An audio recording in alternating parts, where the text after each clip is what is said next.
You've made your own stinger. Okay, so you ready? I should turn up to production meetings. My questions for you are this. Why? Tell me why. Correct. Okay. Listen up. Why would umpires have numbers on their uniform? So they're... Being serious. Well, the serious answer is it's probably unnecessary. Is that so we know who they are? And so you know who you can look forward to having as your umpire or not, and know when you want to, when some sections of the crowd, not me, but some sections of the crowd feel like they want to give some umpires feedback, they like to make sure that the umpire that they're giving the feedback to knows that it's directed at them. So it's like, hey, Matt! Why would the umpires have numbers on their uniform? Identification. That's what numbers are for. For who? I don't know or care.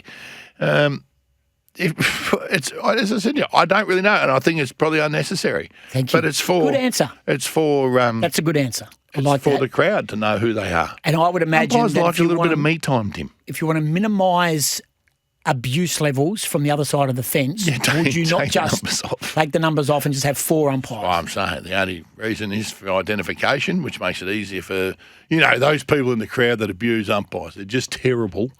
That'd be for that reason. Justin Longmuir had this to say yesterday. I kept coming back to my purpose as a coach and a person, and my purpose in this job. And really, why I do this job is firstly to support my family, and secondly, but just as importantly, to bring success to the Freo family. And throughout those discussions, I kept coming back to those two things. And we landed here, and I'm feeling really comfortable about where we've landed. Justin Longmuir has a 1 year to run current contract, and then next year he becomes an employee, of which he believes and the football club believe that is a really good deal. So he basically goes on to a workplace agreement? Yeah. Basically, he just is like a worker who's working in marketing. Okay? So he thinks that's good for him. The club thinks it's good for him. It's got to be better for one than the other. It can't be equal. Yeah, that's right. Someone's got to have the whip hand here. Someone's got to be in control. So my question to you is, why would Fremantle and Justin Longmuir come up with a new employment arrangement for next year before this season even starts? Is that outside pressure? Well, yeah, and they've done it before.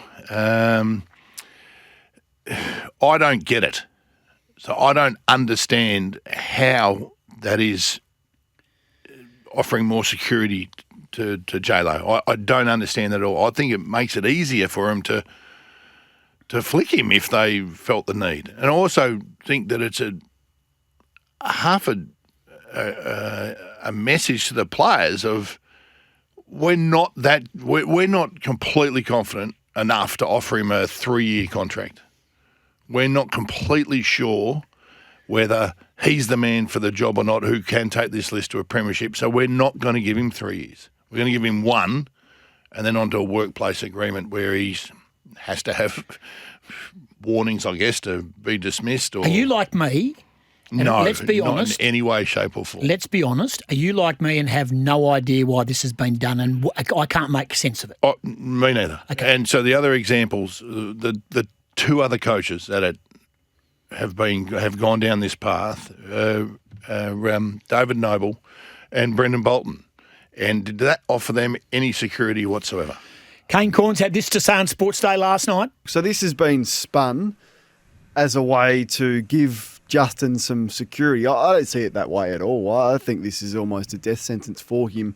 Unless something extraordinary happens where he has this success and no worries, he'll feel a bit more secure. But if things get off to a poor start and if they underachieve with where their list is at, this is just an easy way for the club to move him on. A much easier way than having to extend his contract now by, it would have to be at least 2 years beyond this one. Yep.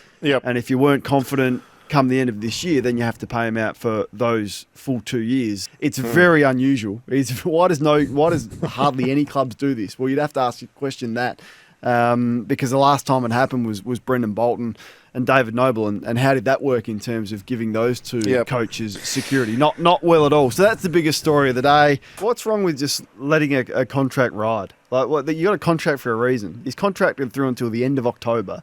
Yeah. What's wrong with just saying we're just not fully ready to commit to Justin long term? I agree a lot with Kane. There is the fact that if you're that confident in the bloke and you're backing him right in, then you give him a normal contract. Now, you have a look at the coaches that have gone down this path before. Brendan Bolton was desperate was looking for an opportunity. Brand new coach. David Noble was looking for an opportunity. Brand new coach who were probably more likely to say, "Okay, I accept that." I don't understand why Justin's accepted this, and I don't understand how he thinks that it's more security for him. I understand why they've done it I understand the point is that they've once again tried to mitigate any noise around the coach's contract going through the season. But I think they should be that confident this year that they're going to say, this is not an issue. We're going to be a very, very strong club this year, and we're not going to have to face, is he going to coach next year or is he not? I'm just surprised that we're even having this conversation right now about him. I know he's looking for job security going into 2026, and he's got that now because he's basically employed for 2026 season. So if it goes pear-shaped this year, halfway through this year, they're not going to be up for a bigger payout if it doesn't work for 2026. Anyway, one more question for you. Okay. And people are asking what this segment is. Well, Annie Lennox will tell you what this segment is right now. Okay, so I'm asking Scotty why. Tell me why. Rightio, so tell me why. Oh, what else you got for me? Why would the West Coast Eagles players arrive a couple of days ago dressed up in fancy dress like NBA players? Why would they? Well, the simple answer is that most AFL players want to be American and they want to follow most things that they follow. And they follow the NBA, they follow the NFL, and they like that sort of thing.